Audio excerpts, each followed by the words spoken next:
Hello YouTube, this is Dawn from DaretoBeCreative, and I am here with, this is the Traveler's Notebook Extra Edition about Hebrew, and I'm doing this video over again. So I kind of wrote down some chicken scratch just to kind of make sure I remember some of the notes that I want to talk about it, and maybe go from there. Well, I love languages altogether, and Hebrew was fascinating to me because it was an old language. I taught myself some Yiddish and German around 5th grade. In the summertime I was bored and I had these books, and I kind of learned a lot about those. Not so much the Yiddish, but a little. I did more German. And then when I went to school, I took, I was a Latin scholar. I did 4 years of Latin, so dead language. So I loved the transliteration of the language, because it wasn't really spoken, although we spoke it in class, but it's a dead language. And then did ASL and Spanish and all of that and stuff. And then later I went back just bored after I got out of seminary. My university that I graduated from, undergrad and grad school, they were trying to get their Jewish studies up, and they decided to offer some Hebrew classes. And I just happened to be at a place in my life I was bored and wanted to take some more classes, because I am a nerd. I get an itch every couple of years. I got to go to school and take something. I will be in school forever if I had my choice. I don't know. I like to learn stuff. It keeps me active. Anyway, so I always been fascinated and wanted to learn Hebrew. So they were starting some classes, so I jumped in and I took it. The first classes they were teaching were modern Hebrew. And I was probably 10 years older than everybody in the classroom, so most of the students were 18. A lot of young folks in the military as well.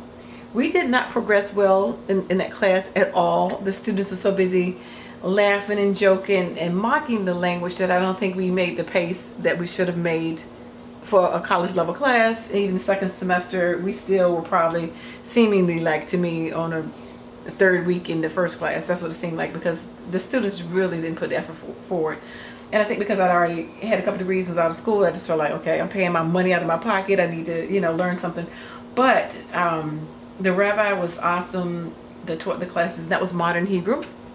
And so I studied two semesters of that, 6 hours of that. And the books, if anybody's interested, you can actually get these books for free. And where is the third one? Oh, here it is. In October, that is the month for them that they push reading Hebrew.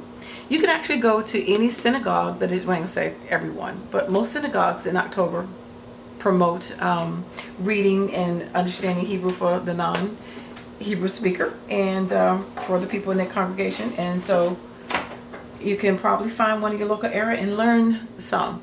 Now, this book, this is what I had for that class, these primers, and you can actually get this for free if you go to the National Jewish Outreach Program. Well, let me take that back. They used to offer it for free. Of course, I paid for it in my college class, but is njop.org, and they have them, and you may have to be Jewish to get it. I don't know, but they have crash courses, Hebrew Reading Day, Basic Judaism, Service, Shabbat, different stuff, different levels that you can get. But great primers to learn it. And then the books that we had right here, these were the 2 books that we used. These were also great. And it was interesting because the first thing, of course, is you learn that it's written the opposite way. And it takes forever to learn how to open your books the opposite way. So let's get into some just interesting and fun facts. And then I'll share some more stuff about these books and the stuff that went through. First of all, it is considered to be one of the oldest, if not the oldest language on the planet. And it just depends on which scholar is saying what. We do know for a fact it is, very old, very, very old. So, 7,000, about 7,000 years old, at least, close to that amount. It's very old, 6,000 in some years, almost 7,000 years old. So it's very ancient. If it is not the original language, it is close to it. And some people, I'm trying to remember the term, is Lashon HaKodesh, meaning like the language of God and the angels, a holy language, because Kadosh means holy. So it's considered to be an ancient holy language, and it is closely related. It is a African Asiatic language from the Canaanites. It is related to Aramaic and Phoenician. Now, when we was in my biblical Hebrew class, we actually learned a little bit of Phoenician because he was a doctor, but he's also like a Pharisee. He spoke 15 languages, and most of them were dead languages.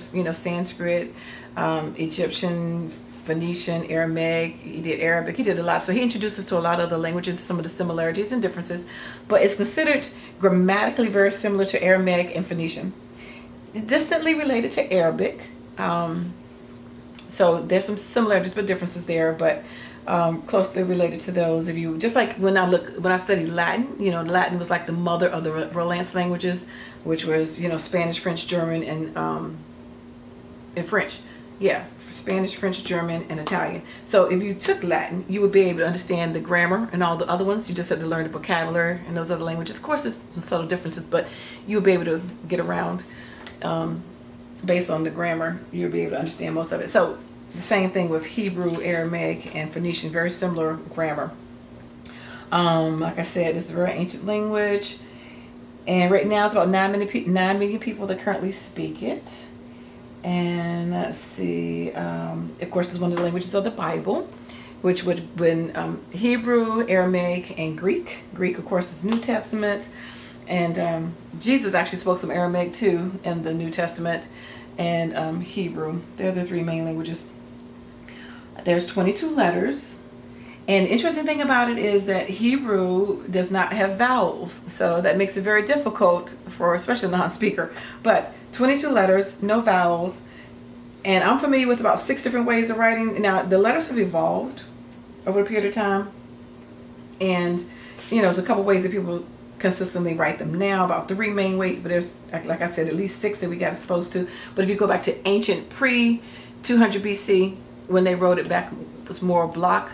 When the Greeks came along, now this is what I found this out recently, that the Greeks actually took the letters and reversed them, and that's how they got the Greek alphabet.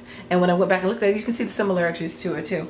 What else? Of course, everything is written you read from right to left, whereas in America and most Western countries, you read left to right. So the interesting thing is, I remember the rabbi teaching us about Israel, this little teeny country. Everything on the right is right to the left or up and down as far as the writing, because you got your Mandarin and stuff and Cantonese. Everything this way is written differently, but everything to the west, and my directions are probably wrong. I just did my hands because I'm directionally challenged. But everything else to the west everything is left to right. So that country kind of marks on the globe where the language is spoken, written in one direction, and spoken, written in the other direction. So from Israel over, it is written from the right. So you have your Arabic nations, you have your and languages in Hebrew and Phoenician and your Chinese. They are written differently, whereas to the west of it, it's all written to the left to the right. So that's kind of like the marker from where the language is divided, which is interesting because you got the Tower of Babel and all that too, and the language is split, and the written form of it is well split. So that's kind of fascinating. What else? Let's see.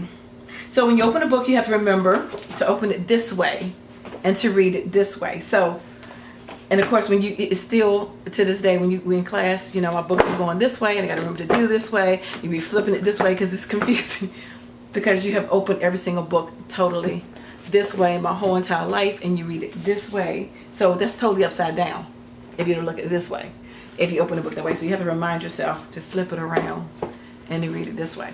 So that does take, that little mind trick takes a minute, a long minute to remember to do that. That takes a lot to remember. Actually getting your brain to do it wasn't as hard to read from that direction. It wasn't that bad to do that, but just opening the book was actually more frustrating than the reading it from that way was to me. So let's see. There's some other interesting things in their language. Most words are based on a 3 to 4 root words. So most words come from 3 letters.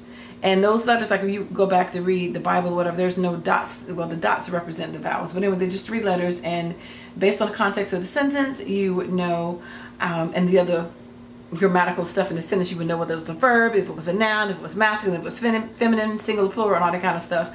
So you have to know your root words in order to know your words. And especially for me, like a non-native, you actually got to know the roots in order to even guess what word you're on. Because for me, I definitely have to have the vowels, which they only put those like in nursery school books for little kindergartners or something like that. You know, they don't put it in, they don't use vowels because they know their words. I don't. And I'll show you what that means to say that you need to have vowels. Because like I said, it's all consonants, just 22 consonants.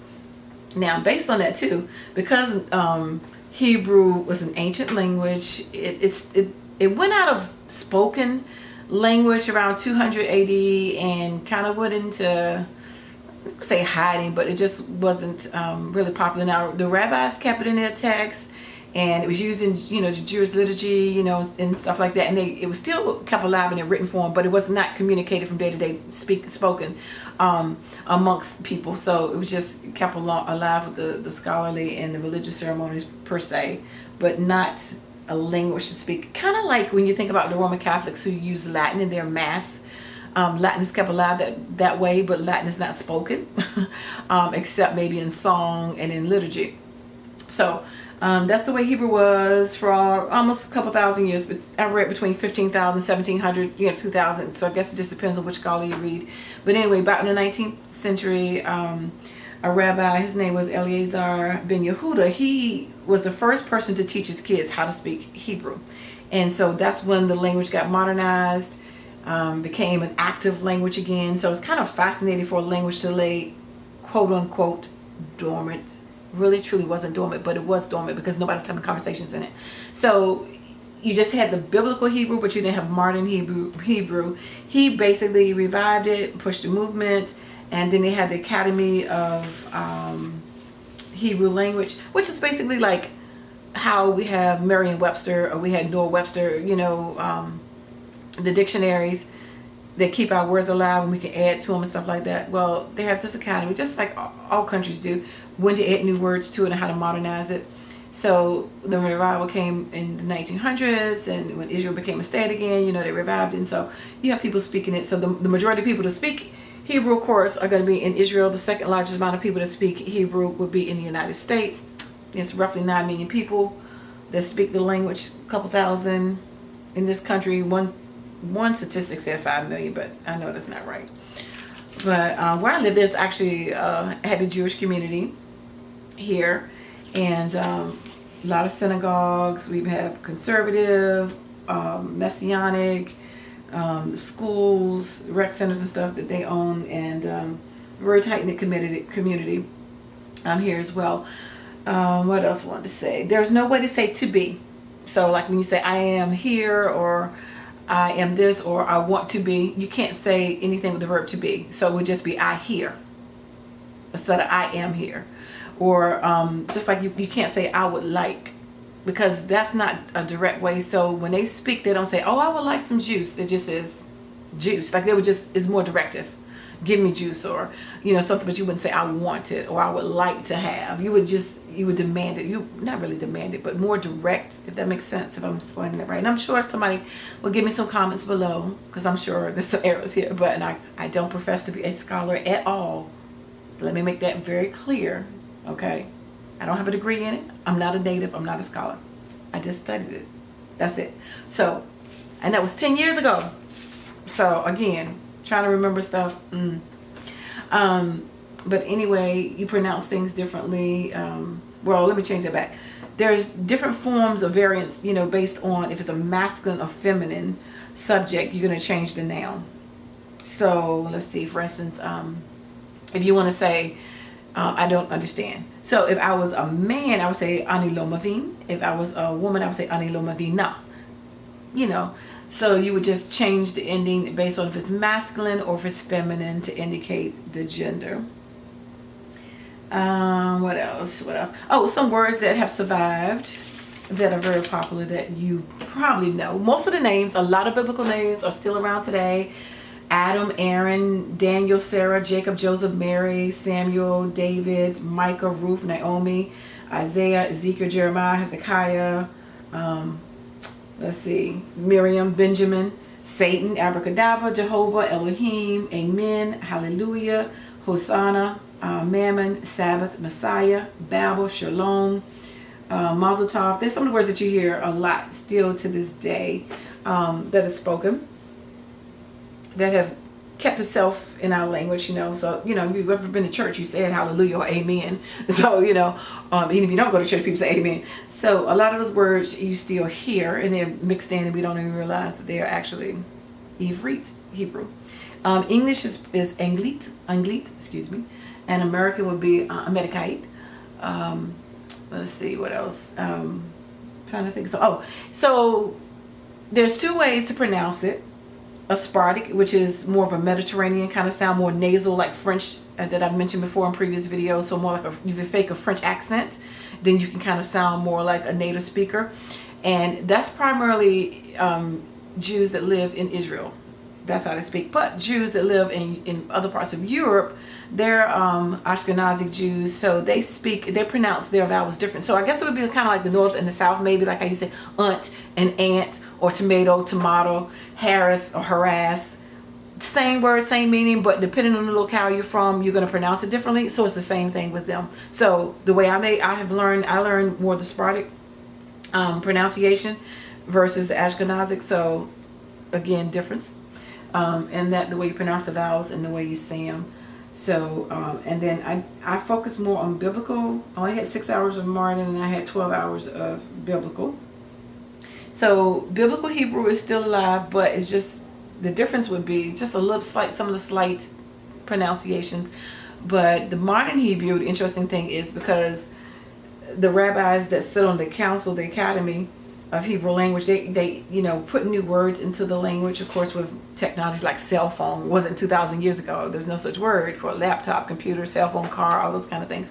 So they had to introduce those words, and those words are in their dictionary as legitimate Hebrew words based on the root system of those three letters, But a lot of modern Jews want to use more modern words, which they kind of borrow from English and German. So instead of saying, I forgot the word for car, but it's mashka something. I'm saying it wrong, but they might say auto, more of a German word versus the actual Hebrew word, which is mashkenazic. I said it wrong. Mashka something, whatever. But anyway, they were not always use the accepted word that's added into the language, but they may use more of the language, you know, that everybody else uses, which I guess lingua franca of the modern era.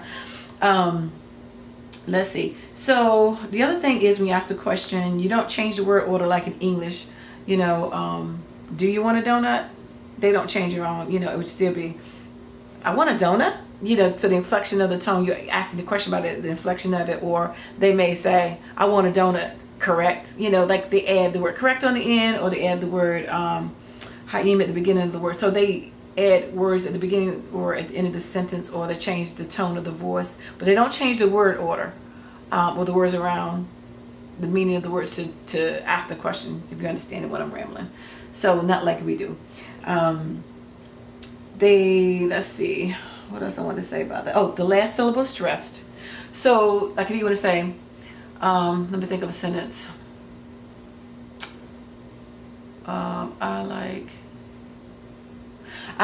Okay, in English you may say, I like to learn a foreign language. They may say, they got enough, I need a sentence with a couple more compound words in it, but like say foreign. In English, would be foreign. You hear the emphasis would be on the first part of the word, the F-O-R, whereas it would be foreign, the emphasis would be on the latter part, language. That's not what I'm trying to say.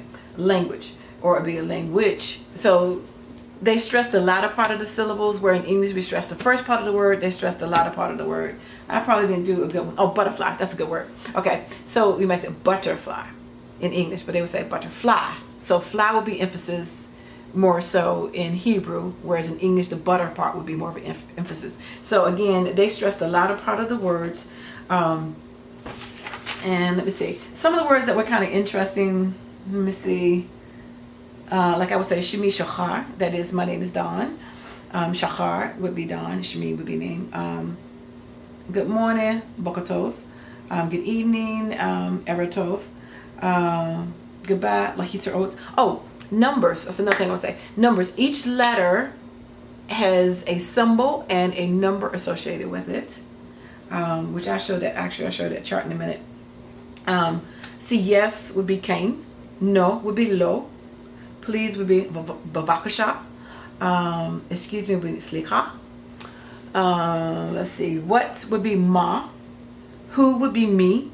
So you can see how it can get tricky. Like, so if you're saying me, you point yourself saying me, you're actually saying who. And if you're saying ma, it's like you call your mother ma, you're actually saying what. If you're saying he, H-E, you actually would be, in Hebrew, it would be who. And then he, like if I'm saying he, H-E in English, actually would mean she. So it's going to be, so I'm saying it again. So he is English would be equals to who in Hebrew. She in English would equal to he in Hebrew. So who in English equals me in Hebrew. What equals to ma in Hebrew. So those little simple words, but when you say them and in the wrong context, you can get those words mixed up, what they mean and what they are. What can I say? Ani mivina kitsativrit lochokaktov. Ani Amerikait. So I said, I understand a little bit of Hebrew. I'm an American. What else can I say? Let's see. I can find something in here to read. And again, it's been 10 years since I spoke anything. I'll probably need some. Let me see. Bereshit bara Elohim at Hashema. I can't even read. And this is too little. I need me some. This text is so tiny. This is like 8 points. Hashemaim vuat ha'eretz. That's a long time for me to speak. That was in the beginning, God created heaven and earth. So that was a long time trying to read something in Hebrew. But it's an interesting language. They get very deep into the meaning of it. Like the word shalom means peace. But we said like as hello, what is your peace when you're asking somebody? So if I was speaking to a gentleman, I was like, Mashlumcha. What is your peace? How are you? And if I was speaking to a woman, I would say Mashlumech. That's a good example of the guttural sounds. So again, for a guy, it would be Mashlumcha, and for a woman, it would be Mashlumech. To ask you basically, what is your peace? You know, what is your shalom? So that's how you say that. So anyway, these books, these were the primers, like I said, for modern Hebrew. These are awesome little books that teach you how to break things down. Did learn some interesting things from the rabbis and stuff. Some sidebar kind of stuff, like Ish is for man, Isha is for woman, and I forgot the word for fire. I just forgot it. But anyway, like each word, if it doesn't have, like for instance, those words have some of the letters in the name of God, in his name, which is the tetragram. I always say it funny. That word is hard for me to say. But that's the Yud Hey Vav, and you don't pronounce his name. You would say Adonai, which means Lord or something like that, but you don't pronounce the actual name of God because that's disrespectful. And it's a holy name. But the letters that make up his name, and when they're included into another word, like in man and woman, one of those letters are in each one of those names. So therefore that means that they have the image of God in them. And the word fire does not have any of the letters of God in there, in that word, in that 3-root word. So therefore that means the absence of God equals fire. So a woman or a man, if they remove God out of their life, they get fire. So it was just interesting kind of the way they pair the words, just like for the Messiah, the letters that are in that, the hey equals the hand, and the dalet was the door. Like they had different letters and what it meant. And basically they believed that the Messiah would have his hands pierced, which Jesus had his hands pierced. So interesting, but some of the things that the letters and how they study it on a different level than us. Our letters are just kind of like symbolic, you know. They look at each letter as having a holy meaning, a number, a pictorial picture, and da-da-da-da. And some of it gets off into some weird kind of stuff and, you know, whatever. But you know, that's what people do. This was another book that when I went to one of the synagogues, it was a Messianic synagogue, they were using this book, and this one came from Barnes & Noble. And this was called Olive Isn't Enough, an introduction to Hebrew for adults, book 1. I didn't get into it. I don't know if it was the instructor. I think he was halfway committed. So, I mean, the book may be okay, but we didn't flow too well in that book. Oh, one other thing interesting. How Aleph Bet, which I'll show you the alphabet, is where the word alphabet comes from. So, if you look, I'm trying to think which one has the best picture. I think in this one. I still gotta remember how to open my books. In this one right here. So, these are on the letters. It's only 22, but you'll see extra ones because some letters are written differently at the beginning and in the middle of the word, and they're written different at the end of the word, but it's the same letter and it's pronounced the same way. It's just written differently. I haven't heard a scholar tell me why, so I'm not quite sure why. You know, why that was. We didn't learn that. I don't know if we did. I don't remember that. But so when you go down, and these are this is the block script and the letter forms of each one of those letters. And you may not be able to see them as well, but that's how they kind of look. That's just 3 of the different forms of the letters. And yeah, we did spend a significant amount of time practicing writing the letters, and I've already told you my penmanship sucks. But actually, in my opinion, my penmanship looks better in Ivrit than it does in English or Anglit. But that's just my opinion. I think I write better in Hebrew than I do in English. So when you look at the letters, and I will pronounce them and tell you what they mean. So I'm trying to think which has the better chart to show you. Okay, maybe this one too, but it's smaller. But anyway, so when you go down the chart, the first letter is Aleph, and Aleph is considered to be a silent letter. It's considered to be a holy letter, and it's silent for all practical purposes unless you're native. You can't even hear it, but it's kind of like that H sound in hour. You don't hear it, but we spell it that way. I don't know why, but apparently there's supposed to be H sound when you say hour, H-O-U-R. So it's the same thing like with Aleph. So for all practical purposes, it's considered to be a silent letter. So the second letter is Bet, which is a B sound. Let me point it out up here. So this is Aleph. This is Bet, right here. And Bet is actually, I'm sorry, this is Bet. This is with the dagish in it, that dot in it. This is actually the first letter. This is the second letter. But this is when you put that dagish lani, that dot in it, it actually changed it to Bet. So you'll see a lot of their letters, they do that, which is, I just did it backwards. I'm sorry, I'm looking upside down. This is Bet, this is Bet. I need to look at it while I'm doing it. Okay, so this is Aleph, and this also means one. This is B as with the dot, Bet, a boy, and this is without it is V, Veit. So that will be the next letter. And then Gimel, which is actually down here. So they don't have this chart. I was trying to find one in actual order, but this is not in the actual order, but they're trying to show you the similarities in the letters. But the word Aleph, Bet, if you look at it right there, focus, Aleph, Bet, if you put that together, this alphabet. Aleph, Bet. So the word alphabet actually comes from Aleph, Bet, the first 2 letters of the Hebrew language. Most people didn't know that, but that's where it comes from. So anyway, so it's Aleph, Bet, then Bet, which is just a sidebar of another pronunciation of the same letter. Then Gimel, which is right here. And then the next one will be Dalet, which is right here. And then the next one is He, right here, which is like an H sound. The next one is Vav, which is, where's my Vav? Right here. See, it's all, I wish this was in order. Maybe I'll just show you this one, but it's so tiny, I don't know. But anyway, so that's Aleph, Bet, Gimel, Dalet, He, Vav, Zayin. Now this one right here for me, the Zayin is a tricky one. For some, not that one. It's kind of tricky, but not as bad. But it's a little tricky. And then this is the Hate. That one right there is tricky because that's the one. It's a guttural sound, so it's kind of like rolling at the back of the tongue, like Bach. Het. That's Tet. Can you see? I'm sorry. Tet, Yud, Kaf, Lamid, Mem, Nun, Samech, Ayin. This is another one that's considered to be silent, but another one that actually does have, I'm sure, a sound to a native speaker, but for non-natives, it's silent.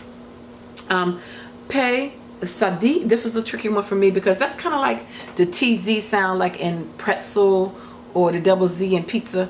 So certain words I can pronounce it in, other ones, like at the beginning of a word, it's that stop start at the same time. So Sadi is okay. So apparently it just cut off on me. I just happened to look up and said it cut off. Sorry, I told you I'm having some issues, but anyway. So I think when it cut off, so Ayin is silent. Pe Sadi, I was saying that was a difficult one. That's a TZ sound, like in pretzel or double Z in pizza. Kuf, Resh, Sin, Shin, and Tav. Now the Sin and Shin is the same letter. It's just they moved the dot over to give you a different pronunciation. So this is what the alphabet looks like right here. So this is the beginning, going all the way over that way. That's the 22 letters of the alphabet. Now in this book they actually say 23 because they break these two up right here, Sin and Shin, which is the same letter, but the dot on the different sides of that, for practical purposes, it looks like a W. So it goes Sin or Shin. But so they break it up to 23, but most scholars say it's 22. But anyway, so that's kind of how it looks. The dot in the middle of a word right there changes that letter. So that's the same letter, but it changes the sound if it has a dot in it. That does that too. And that one does it as well. And that one does it as well. So there's a couple letters that have that dot. But it's a beautiful language. And I'm trying to think of, let's see. And let's see, God created the sun. I'm just flipping through the book and I'm just going to read something, whatever here. It says, Elohim bara at hashamish. God created the sun. The sun. Let's see. And I got to practice on my vowels because it's been a long time. Sirulo haloli. I said that wrong. Halo shimu. Sing it to him, praise his name. I probably butchered that one. I'm sure somebody would tell me I butchered it, but it's been a long time, 10 years. But I want to say I thoroughly enjoyed it, loved it. The other thing is, like, these are all the different ways to say their vowels. They don't have diphthongs per se. This is shiny, so sorry you won't really see it as well. But what the Masoretes did to help people like who didn't know Hebrew to go back, they put dots in little under each letter. 1 dot, 2 dots, vertical, horizontal, diagonal, 5 dots combined with another letter, all kinds of stuff to help you pronounce the actual word better, because it can be tricky. There's a lot of letters that look alike and you got to know the difference.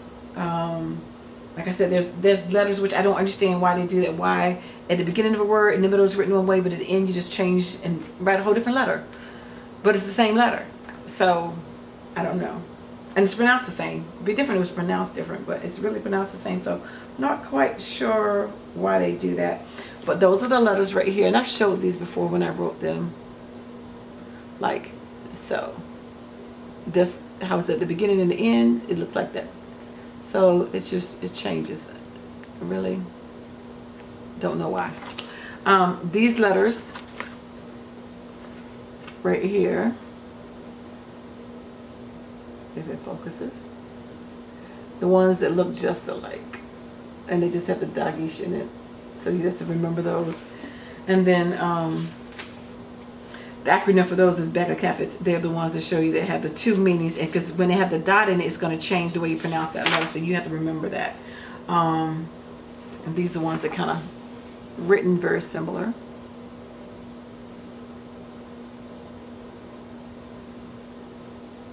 So it's just an interesting language, but I enjoyed it. We used, this book was the one I used for Biblical Hebrew. It is a very scholarly book. I wanted to play something from, I put out my disc and it's been so old, it didn't work. It didn't play too well, but I can tell you, I mean, I really read this book because it was a lot to learn. But, and I've taken other languages, like I said before. This was much more to learn, I would say, than some of the other ones. But for some reason, for my brain and the way I'm used to translating, and I guess because like I said, when I was a kid and I taught myself German and Yiddish, I didn't have anybody to speak to. And then when I did Latin, it's easier for me to transliterate than it is to speak. And then I do sign language, American Sign Language. I'm not speaking, I'm not voicing, so it's easier for me to understand and translate in my head versus communicating. Conversational, speech, which I wish I was actually better at. This is the Bible that we use. This is the student Bible. And I like this because, like I said, you started from the back over here. But it's because everything has dots in it. And if you were to read some stuff in Hebrew, it doesn't have dots. And again, it's going to take a minute to focus. Sorry about that, but it's up close. But those little teeny dots and stuff, you have to be able to be mindful if you can even see those little teeny dots and be able to read all the little dots in there, because it's going to make a difference in the way you pronounce it and what is being said and everything. These are also great resources that I have. That goes with one of the books, and that was one of the other books. Got this one from Barnes & Noble, but we use this as a resource book. Really awesome book, and I got it upside down because actually you would want to read that way. But well, actually this one you don't have to, because this was the English version. So, but this gives you the root words. And like I said, if you learn the roots, you can understand the meaning of it. And it's good for word study if you just want to do some word study of some original words. I put this one up years ago, this little teeny book from a yard sale, probably when I was, I don't know, 20 or something like that. I just kept it. I don't even know where I picked it up from. And I kept saying, one day I'm going to take Hebrew, and I kept it. This one I got for myself from Barnes & Noble. I really didn't like this book. I wouldn't even buy it. I mean, yeah, I guess it has some validity in it, but not much. But what else? I wish I could sing for you, but I can't sing. But I love to hear it in music form. I have a lot of CDs in music form. I have some prayer books with a lot of the common prayers in it. This one, fortunately for me, does have the dots in it so that I can read some of it.